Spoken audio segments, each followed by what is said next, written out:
Hello, glad to see you on the channel. Subscribe, leave a like, and don't forget to write a comment. Enjoy watching. Only virgins wear white. Claire said it so loudly I could feel my ears burn before I even turned to face her. She was standing next to the full-length mirror in the bridal suite, with one hip popped, her champagne glass tilted in that casually superior way she always held it, like the world owed her something just for showing up. Her voice had that perfect mix of fake cheer and deliberate cruelty that she'd mastered since middle school, and her bridesmaids, two of her sorority friends from college, one of them maybe 3 mimosas past decent, laughed on cue. I felt the air shift as the girls giggled, looking me up and down like I'd just stepped into their pristine world wearing mud-caked boots, even though I was standing there in a modest, off-white dress I'd bought for the rehearsal dinner, trying, God help me, to keep things peaceful. I nodded. Just nodded. No comeback, no snark, no passive-aggressive jab. I'd been through boot camp, a deployment, and 3 years of therapy. I could handle Claire's little digs. But still, the burn sat low in my stomach like a swallowed ember. I didn't look at her. I just said, "Excuse me for a second," and walked out of the room.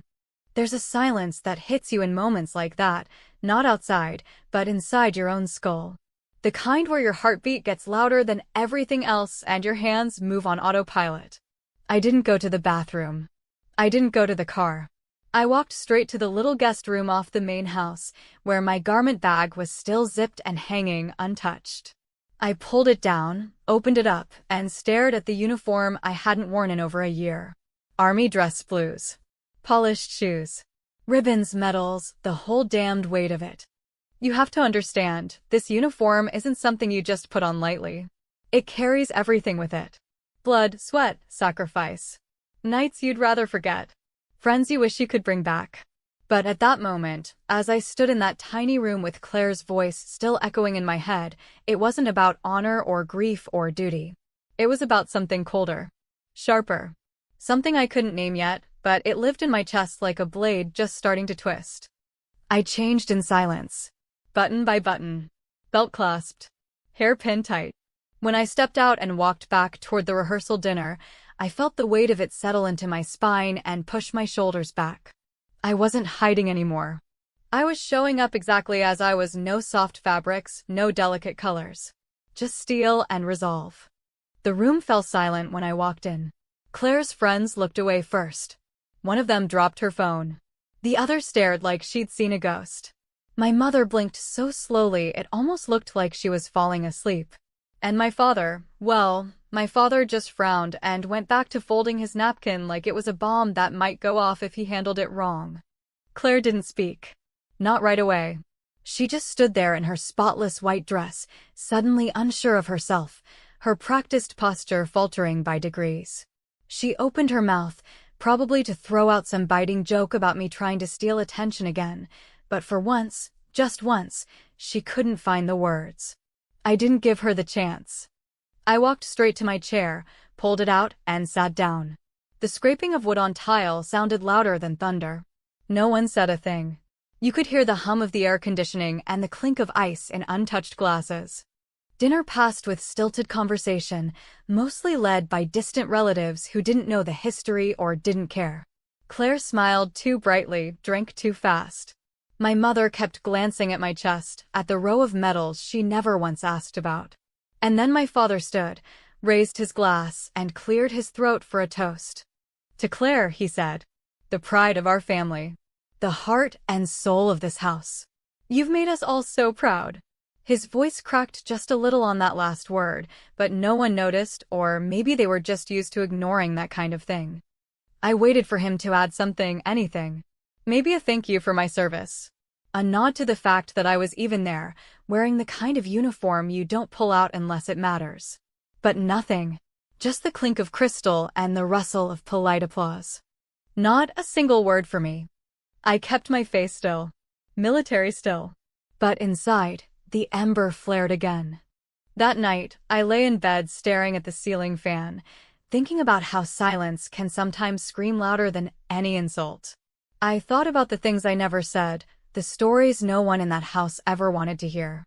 The things I'd buried so deep I sometimes forgot they happened, until moments like this, when they clawed their way back up through the cracks. And the thing that haunted me most wasn't that my sister made that comment about the dress. It was that she wasn't wrong.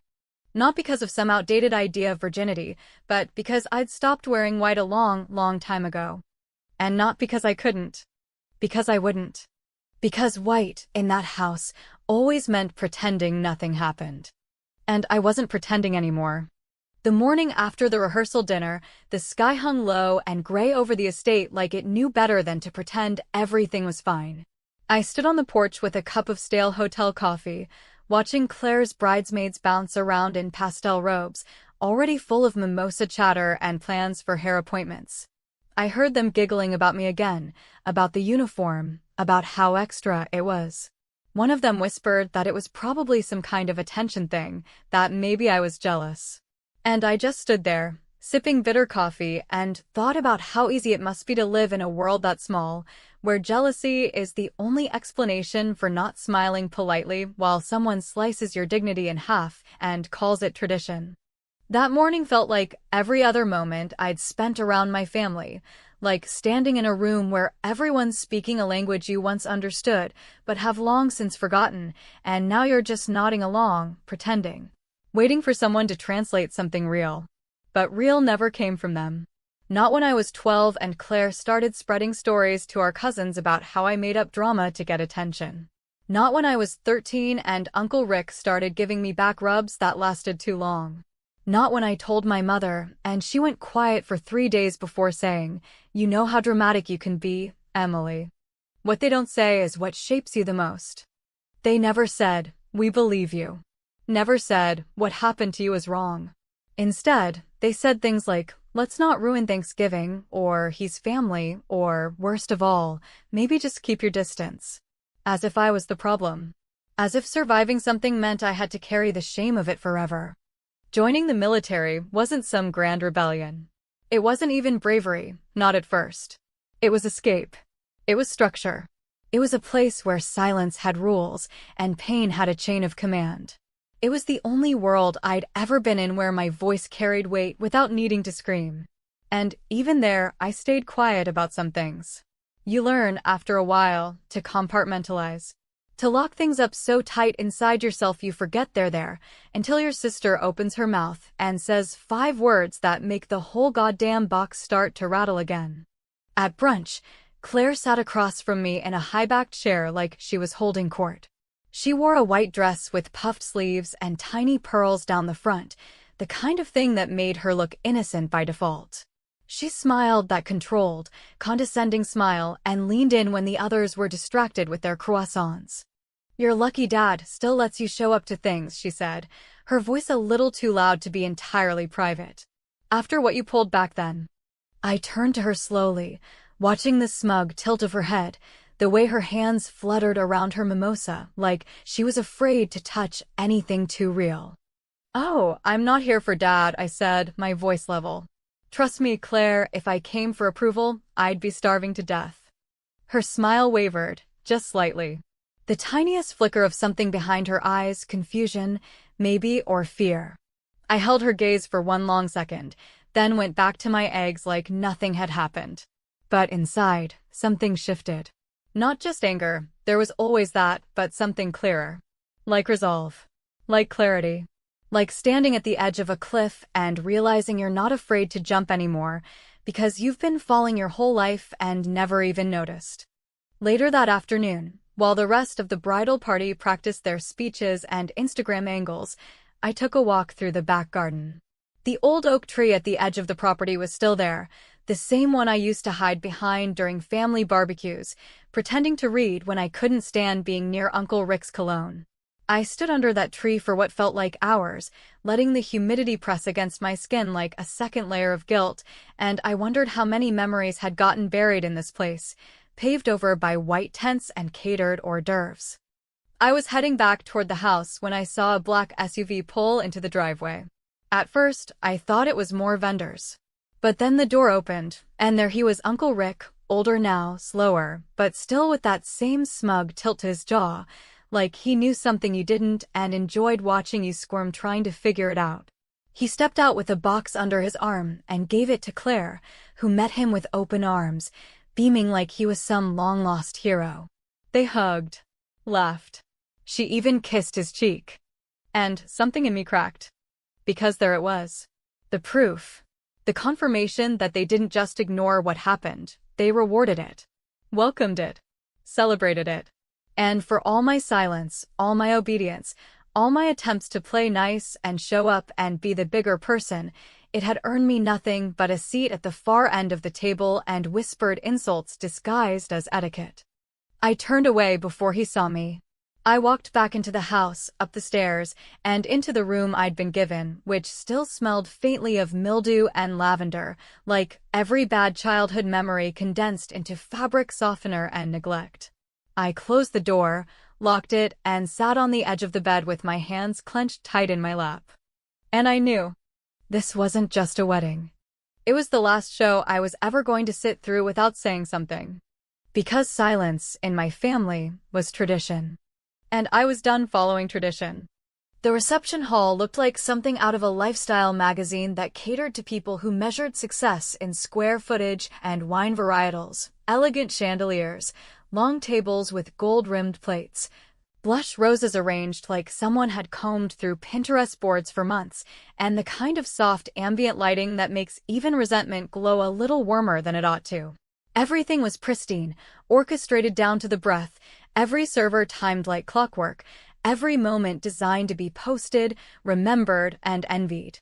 But despite all the perfection, the manicured decor, the custom menu, the six-piece string ensemble, the tension hung so thick in the air I could almost taste it, metallic and sour, like the aftertaste of old lies finally catching up to fresh celebrations.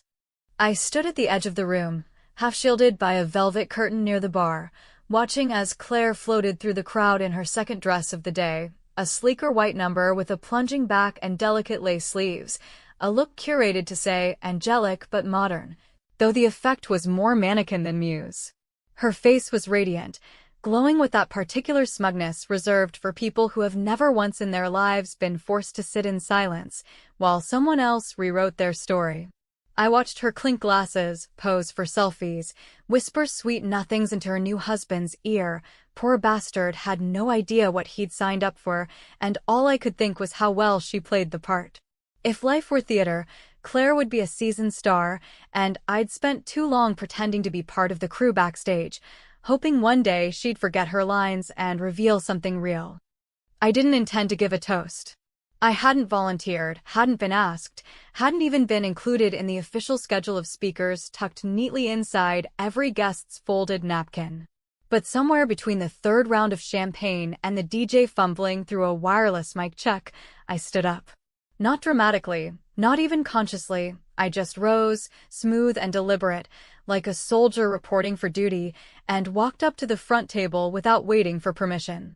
The room quieted faster than I expected, the sound of silverware clinking against porcelain fading into a heavy hush, and I could feel every pair of eyes settle on me like the collective weight of a verdict already decided. I took the mic. It felt strange in my hand, foreign and familiar all at once. I didn't tap it or clear my throat. I just started talking, and the words came like they'd been waiting for years. When Claire and I were kids, I began, my voice steady, but quiet enough to force people to lean in, to listen. Our mother used to tell us that family was everything. That no matter what happened, blood always came first. That we protect each other, support each other, and never let outsiders tear us apart. I let the pause hang just long enough for the implication to take root before continuing. But over the years, I learned that in some families, silence is the price of admission, and loyalty means keeping your mouth shut even when it hurts. I saw Claire's posture shift, just slightly, her spine tightening, her smile freezing at the corners, her fingers gripping her champagne glass with the kind of tension that betrays fear. My parents sat motionless, eyes wide but expressionless, like deer caught not in headlights, but in their own damn shame. "I want to thank my sister," I said, turning to her now, fully, letting the words land where they needed to. "For teaching me how easy life can be when you pretend hard enough. for showing me that you don't need the truth to be the center of attention, just the right dress and the right audience. A few people laughed nervously, unsure whether it was a joke, unsure whether they should laugh. I didn't pause to clarify. And I want to thank my family, I continued, my gaze sweeping the room like a slow-moving searchlight, for shaping me into someone who understands that strength doesn't come from keeping secrets, but from surviving them. That dignity isn't about how well you fit in, it's about knowing when to walk away. By now, the room was silent. No glasses clinking, no polite murmurs. Just the brittle, trembling quiet of a party teetering on the edge of collapse. And it felt good. It felt earned. I know this isn't the kind of speech people expect at a wedding, I said, softening my tone but not my message. But maybe it should be. Because weddings aren't just about love, they're about promises. And you can't make real promises without truth. Not to each other. Not to yourselves. I handed the mic back without waiting for applause and walked off stage with measured steps, not looking back. As I passed the head table, I made direct eye contact with Uncle Rick. His smirk had vanished, replaced by something colder, something more calculated. He didn't look surprised. He looked annoyed. Like a man used to dodging bullets who just realized someone finally took aim. And as I returned to my seat, something strange happened. People started whispering, glancing, shifting uncomfortably in their chairs. The spell of curated joy had cracked, and underneath it, something raw was beginning to breathe. Later that evening, I found myself near the back patio, alone again, staring out into the night, the cicadas droning in the distance like a steady reminder that life keeps buzzing whether or not you pay attention. That's when he approached me, Uncle Rick, hands in his pockets, casual as ever, like we were just two acquaintances catching up at a reunion. "Do you remember your 13th birthday?" I asked him before he could say a word, my voice low, almost gentle. He stopped walking.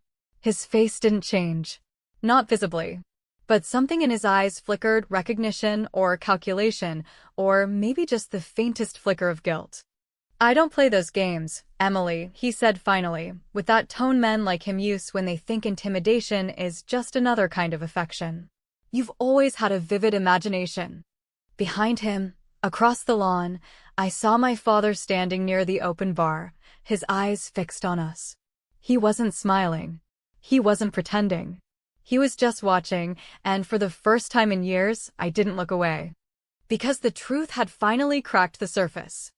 And no matter how many white dresses they wrapped it in, no matter how many chandeliers or custom floral arrangements they used to mask it, it was out now. And I wasn't going to put it back. The morning after the toast, the house felt heavier, as if the walls themselves had absorbed the tension and were now exhaling it slowly, pressing it into every corner of the bridal estate like an invisible fog no amount of essential oils or overpriced candles could dissipate. The staff moved quieter, their steps more deliberate, eyes cast down in that way people have when they've witnessed something intimate and uncomfortable, something meant to stay hidden behind smiles and ceremony. Breakfast was laid out like always, neatly arranged fruit trays, flutes of orange juice so delicately poured it looked like art, tiny pastries lined up like obedient soldiers, but no one touched much of it. The dining room was quiet save for the soft clinking of silverware and the occasional forced chuckle from a distant relative, still trying to convince themselves this wedding wasn't unraveling by the minute. Claire, to her credit, showed up radiant, as if nothing had happened.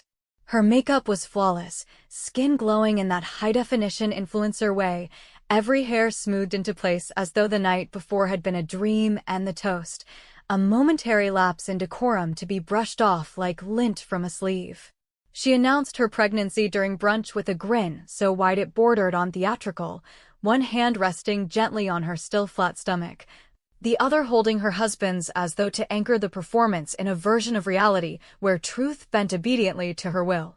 The room reacted predictably, gasps, applause, tears from our mother, congratulations flowing like champagne refilled just a touch too often, but I stayed seated unmoved, letting the news wash over me like a wave I'd already been hit by too many times to drown in now. I waited until the applause faded and the conversation started shifting back toward centerpieces and baby names, then stood, walked to the other room, and returned with a small, rectangular package wrapped in brown paper. I didn't hand it to her. I placed it gently on the table in front of her with the kind of calm precision that makes people nervous, the kind of deliberate energy that says, "Pay attention, this means something." Claire blinked, confused for the briefest moment, before tearing it open with that same performative excitement she applied to everything in her life, only to freeze when the wrapping gave way to something she clearly hadn't expected.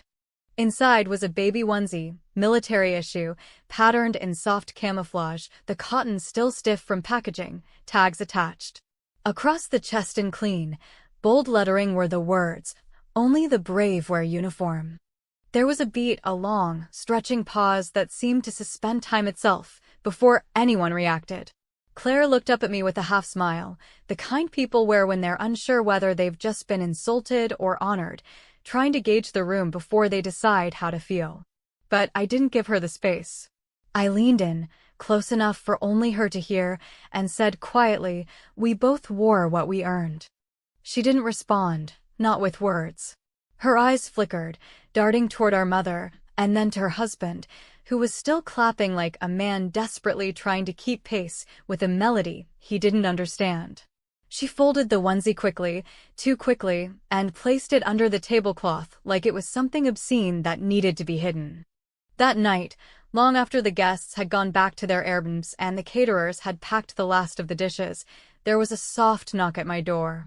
I didn't answer at first, assuming it was someone returning a charger or looking for another bottle of wine, but the knock came again, soft, deliberate, patient. When I opened the door, my mother was standing there, barefoot, her silk robe pulled tight across her chest, mascara smudged just slightly at the corners like she'd either been crying or forgotten herself long enough to let something real show through. She didn't ask to come in. She just stood there in the hallway like a ghost made of regret, her hands twisting together the way mine used to when I was 12 and couldn't find the courage to say what I needed to say. "Why are you doing this now?" she asked, not accusatory but tired, like someone who already knows the answer but can't stop herself from asking anyway. I didn't speak right away. I looked at her for a long moment, trying to remember the last time we'd had a real conversation, not just small talk over holiday dinners or the occasional strained phone call about birthdays or bills. "Because I finally stopped caring what it costs," I said. She flinched at that, just slightly, like the words hit a nerve she'd kept buried under decades of good manners and pretty lies. I wanted to say more, to scream, to weep, to ask her why she never fought for me the way she fought to protect everyone else's illusions, but instead, I stepped back and closed the door, not hard, not dramatic, just final. Later that evening, alone in the quiet hum of the room, I opened my laptop, not to check emails or scroll through news feeds, but to stare at a single message I hadn't dared open until now. It was from a veterans legal assistance group I'd contacted months earlier, back when I was still unsure whether I had the right to speak about things everyone else had tried so hard to bury. The message was short, clinical, but decisive. "Your PTSD claim has been reviewed and approved. If you're ready to move forward with the incident involving your uncle, we have the resources to support you. You are not alone." Beneath that was another name I didn't recognize at first, another woman, from another state, who had filed a similar claim. A name I hadn't heard since childhood. A cousin I hadn't seen since we were both 13. And I understood then that this wasn't just about a wedding or a dress or a toast. This wasn't about one cruel comment or years of being ignored. This was about the weight of silence passed down like heirlooms, about what happens when no one speaks and the damage calcifies into tradition. Because they could try to shut me out. They could pretend nothing happened. But the truth? The truth had my voice now. And I wasn't done speaking. By the final day, the wedding estate looked less like a place of celebration and more like a crime scene scrubbed clean by professionals who'd been paid too well to ask questions. The manicured gardens, once bustling with photographers and guests teetering in high heels over flagstone paths, now lay quiet under an overcast sky that refused to offer either sun or rain, only a dull, heavy stillness that seemed to press against your skin like a judgment. The white tents, sagging slightly at the edges, bore the remnants of glitter and spilled wine, and the discarded flower petals that had once framed Claire's dramatic walk down the aisle now stuck wet to the pavement, trampled and forgotten. It felt like the house itself had exhaled all its secrets into the open air, and now even the walls were too tired to hold them in anymore. I found Claire sitting alone on the swing by the old oak tree, the same one we used to climb as kids before we both got too big, too busy, too bitter. She was wearing a sweatshirt that didn't fit quite right and sunglasses too large for her face, the kind celebrities wear at airports when they want to look like they're hiding even though everyone knows exactly who they are. Her bare feet dragged across the dirt in slow, aimless arcs, and for once, she looked like someone who had stopped pretending, not because she wanted to, but because she couldn't keep the act going 1 second longer. I didn't ask if I could join her. I just sat down on the bench across from the swing, the kind of deliberate distance people maintain when too much has already been said but not enough has been acknowledged.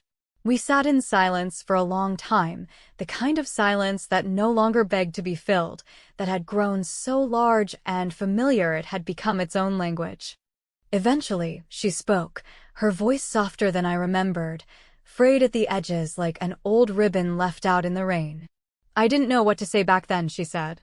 I didn't understand.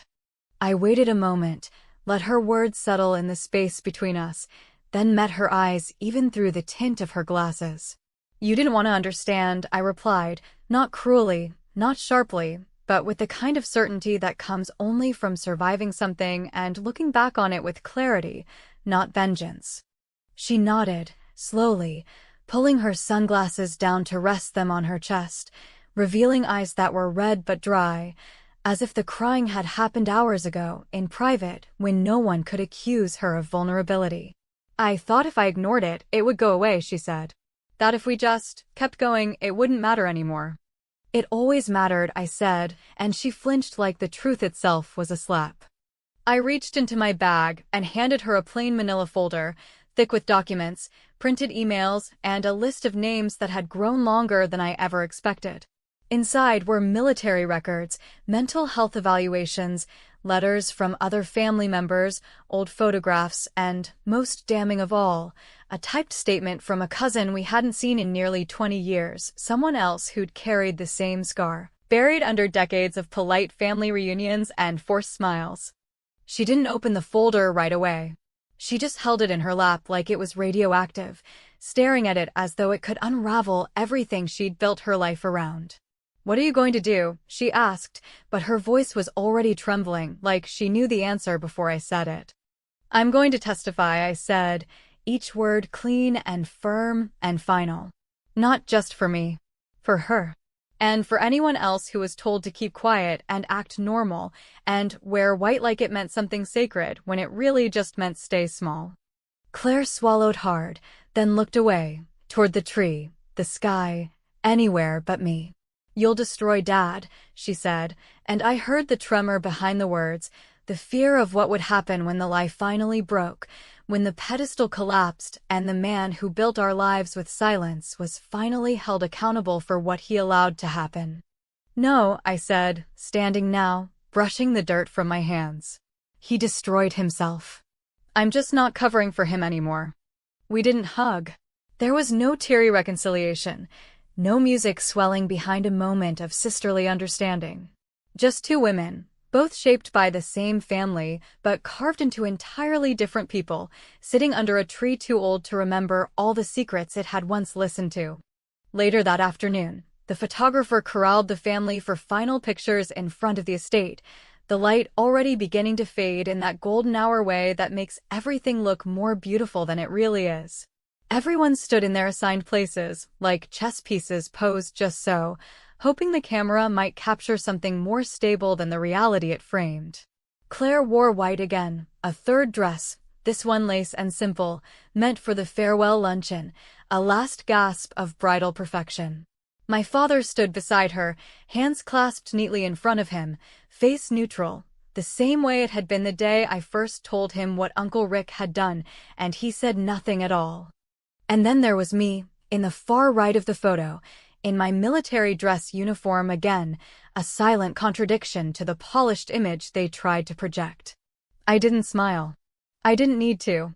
I just stood there, the medals on my chest catching the last bit of sunlight, letting them all see exactly who I'd become without their permission. The camera clicked once, then again. And as the flash went off, I wondered, not for the first time and not for the last, whether I'd finally gotten the revenge I never thought I'd dare take, or if all I'd done was burn down the only bridge I'd ever been taught to cross.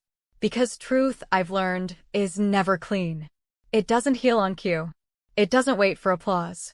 It simply lives, unruly and heavy, in the space where lies used to bloom, and once it takes root, it doesn't care who still believes in white.